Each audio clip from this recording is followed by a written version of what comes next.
ऐसे में विनेश फोगाट अब देश के लोगों का समर्थन मांगने को मजबूर हैं। हम आप सब देशवासियों से हाथ जोड़ के विनती करते हैं कि हम सभी खिलाड़ियों को न्याय दिलवाने के लिए हमारा साथ और समर्थन दीजिए।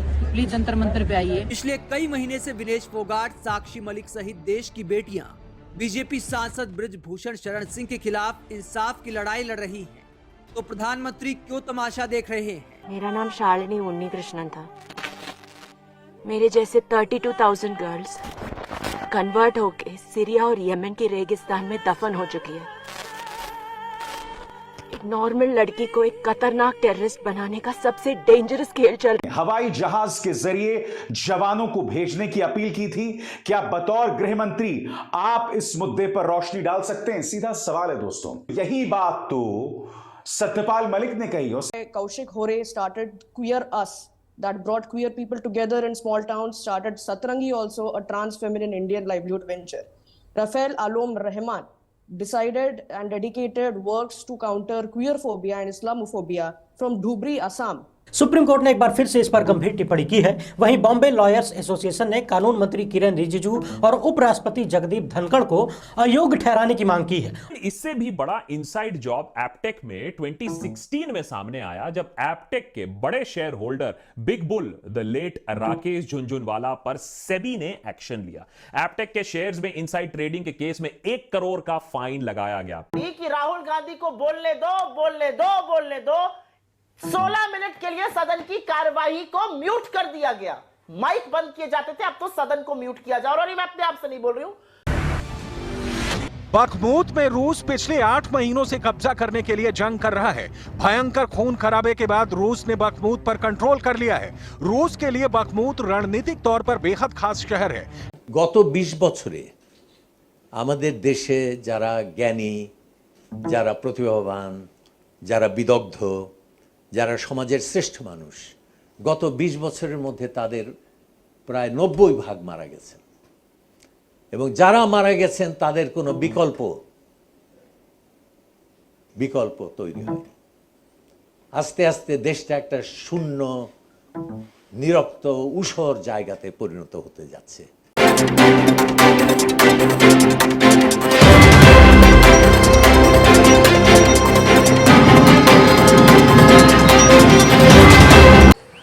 Why political news is irrelevant in India?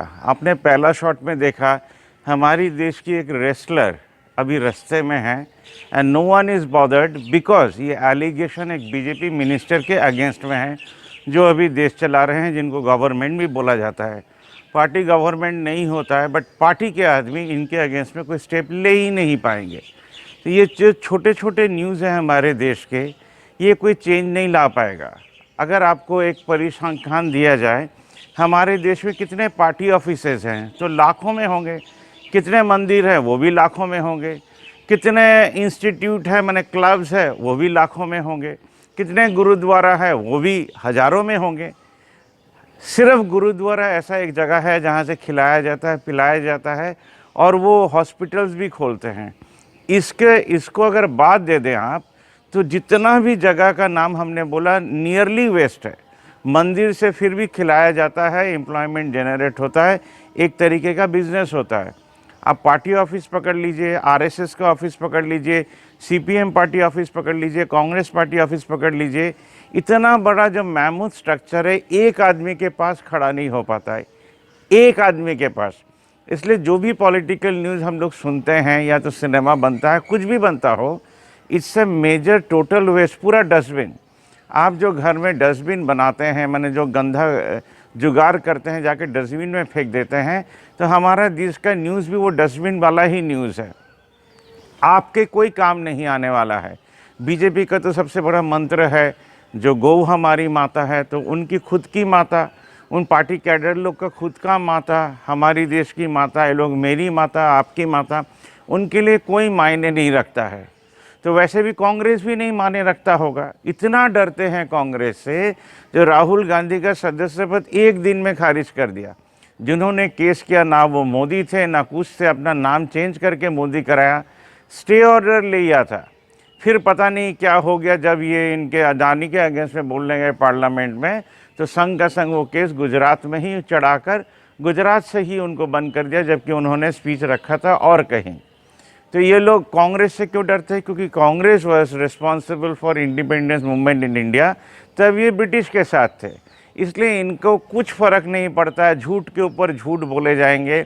60 का तेल 110 इनके अंडर में ही तो होगा, सिलेंडर 450 का 1100-1200 इनके अंडर में ही तो होगा। नेशनल इंडस्ट्री इनके अगेंस्ट यही तो सेल करेंगे, क्योंकि बोलेंगे कांग्रेस ने क्या किया, कांग्रेस ने कुछ नहीं किया, तो आप सेल कहाँ से कर रहे हो? जेएनयू में अगर स्टूडेंट्स लोग प्रोटेस्ट करते हैं तो उसके ऊपर भी फाइन लगा दिया, सीनियर सिटीजनशिप उठा दिया रेलवे कॉन्सेशन से। तो जो कुछ भी नहीं सकेंगे वो अब क्या करेंगे? मुगल पीरियड के इतिहास को भी डिलीट करने का कोशिश कर रहे हैं। शायद सकेंगे नहीं, बट कोशिश ज़रूर से कर रहे हैं। और भी बड़ा खबर है, PBI press bureau of India को इन्होंने राइट दिया है। अगर आपको लगे जो हमारे अगेंस्ट में कोई बोल रहा है या तो कुछ फेक न्यूज़ लग रहा है तो आप डिलीट कर दो। माने इंडिपेंडेंट वॉइस ऑफ इंडिया को ये लोग रोक नहीं पाए, यूट्यूबर्स लोग को ये लोग रोक नहीं पाए, उनको अटकाने का भी अब कोशिश कर रहे हैं। पार्लियामेंट सेशन में नहीं, सेशन ख़त्म होने के बाद इन्होंने ये इशू किया, ये फरमान जारी किया। शुरू हो चुका है, यानी प्रेस की आजादी को दबोचने की अंतिम कोशिश मोदी ने शुरू कर दिया है। न्यूयॉर्क टाइम्स का प्रधानमंत्री मोदी पर इस तरह का सीधा हमला देश की राजनीति को हिला दिया है। उसके ऊपर तो कश्मीर फाइल निकला, उसके बाद और कुछ निकलेगा। ये लोग फेक न्यूज़ क्यों फैला रहे हैं? गवर्नमेंट ही फेक न्यूज़ क्यों फैलाता है? क्योंकि उनको मालूम नहीं है 140 करोड़ को चलाना कैसे है। आप सोचिए, इतने सारे एनजीओज़ हैं, एनजीओज़ लेके अभी तक कोई फोरम ही नहीं बना कि देश के पॉवर्टी को इरेडिकेट करने के लिए हम लोग इनका सहायता ले लें। आज हमारे देश में इतने सोशल ऑर्गेनाइजेशन हैं, इतना बढ़िया बढ़िया काम करते हैं, इनका हेल्प नहीं लिया, इनको ही चोर बोलते रहे हैं। और सबसे दुख का बात है, हमारे देश में अभी भी पब्लिक ये सोचते हैं पीएम केयर फंड तो शायद सच का देवता होगा, तो पीएम को केयर फंड क्यों बनाना पड़ा? आज तो इमीडिएटली इसका पैसा हर सोशल ऑर्गेनाइजेशन को ट्रांसफ़र करके इमीडिएटली स्टॉप कर देना चाहिए। PM has no right to continue PM care fund, ना और 2% सीएसआर फंड भी कलेक्ट करने का कोई राइट ही नहीं होना चाहिए। हम तो प्रशांत भूषण जी को बोलेंगे जो आप इसको इमीडिएटली स्टॉप कराइए। जो आदमी तेल का दाम कंट्रोल नहीं कर सकता, डिमोनेटाइजेशन के बाद टेररिज्म को कंट्रोल नहीं कर सकता, पुलवामा के ऊपर एक इन्वेस्टिगेशन नहीं हो सकता, सत्यपाल मलिक जी क्या सच बोलेंगे और क्या झूठ बोलेंगे? जो सच 5000 साल पहले था, आप लोग बोल रहे थे ना राम सेतु बनाया था, हम बोल रहे झूठ है। आप तो इतिहास को बोल रहे हैं सच, तो 2019 में जो सच था वही तो 2023 में सच होगा। क्यों नहीं इन्वेस्टिगेशन हो रहा है? क्योंकि सच तो ये है, बर्फ़ के टाइम में रास्ते से लोग जा ही नहीं सकते, उनको तो एरोप्लेन ही देना चाहिए था। इतना सच तो इस देश का बच्चा लोग भी जानता है। आप इन्वेस्टिगेशन कराएं ना कराएं, बट 23 करोड़ जनता जो आपको वोट देती है वो यही चाहते हैं मर जाए लोग, गुरु को माता कह दे, अपने माता के पास खड़े नहीं होंगे, चलता रहेगा देश। क्योंकि इतना बड़ा झूठ जब आदमी लोग एक्सेप्ट कर लेते हैं, उनके लिए सच का कोई मीनिंग ही नहीं होता है। अब तो राम का नाम सुनने से लोग बाग डरने लग जाते हैं। हनुमान जी का फ़ोटो में काला काला ला कर इन्होंने हनुमान जी को भी विलेन बना दिया है। जैसे वो रामनवमी आने से ही पता चलता है जो देश में कहीं ना कहीं तो दंगा होगा जहाँ पर बीजेपी नहीं है। तो इसके लिए कोई ईडी, सीबीआई, रॉ कुछ नहीं चाहिए, कोई इंटेलिजेंस ही नहीं चाहिए, ये सभी को पता है। इंडियन पॉलिटिकल लाइज के कारण हमारे देश का उन्नति होगा ही नहीं।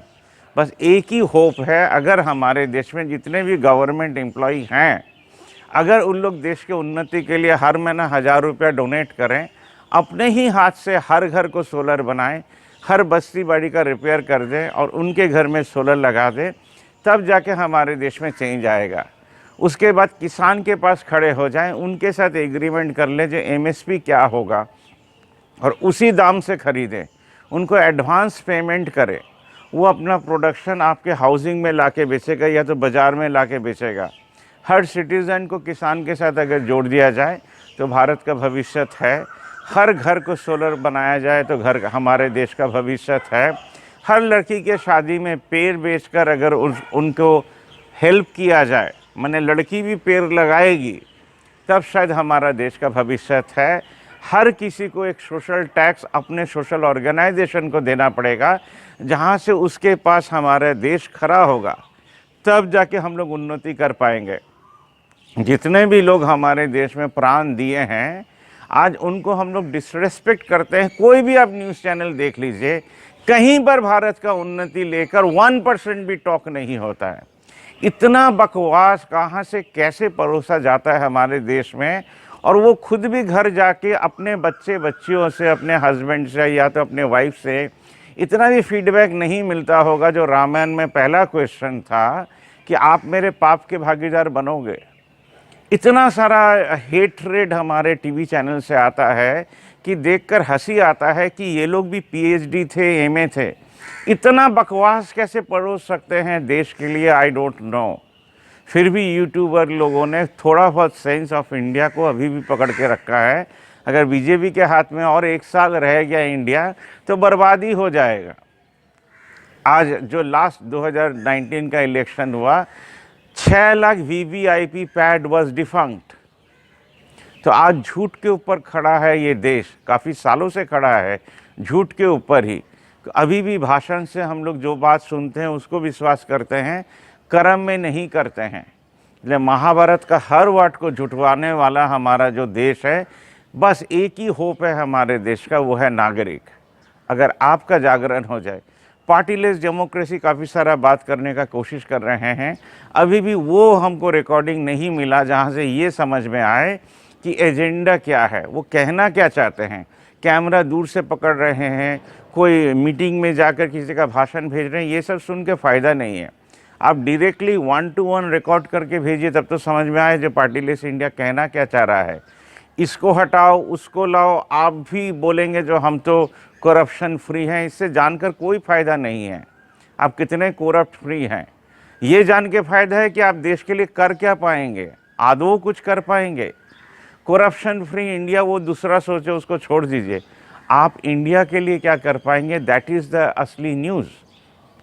इसके बाद तो व्यवसायी समिति है, स्पोर्ट्स फेडरेशन जो भी सो रहा है, दिल्ली में ये लोग रो रही हैं, रेसलर लोग, स्पोर्ट्स का आदमी लोग ही उनके पास नहीं हैं। तो one of the most defunct institution of India is sports people of the India. जितने भी सारे संगठन हैं ऑल बेकार है। ईस्ट बंगाल बोलिए, मोहन बगान बोलिए, मोहम्मडन स्पोर्टिंग बोलिए, एरियंस बोलिए, डूरंट बोलिए, कुछ भी बोल दीजिए। आज जंतर मंतर में एथलेटिक एसोसिएशन का भी आदमी लोग नहीं गया, क्रिकेट एसोसिएशन भी नहीं गया।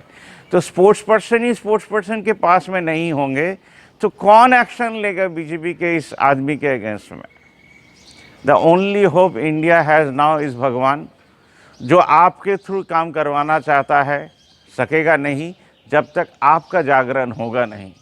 काफ़ी सारे हमारे देश के गवर्नमेंट एम्प्लॉय लाखों करोड़ों अपने बैंक में रखकर मर जाएंगे, बट देश के काम नहीं आएंगे। उनके लड़के लड़की को हजारों लाखों पैसा देके पढ़ा के या तो बाहर भेज देंगे या इंडिया में घूमने के लिए छोड़ देंगे, सुसाइड करने के लिए। I don't know what is our future.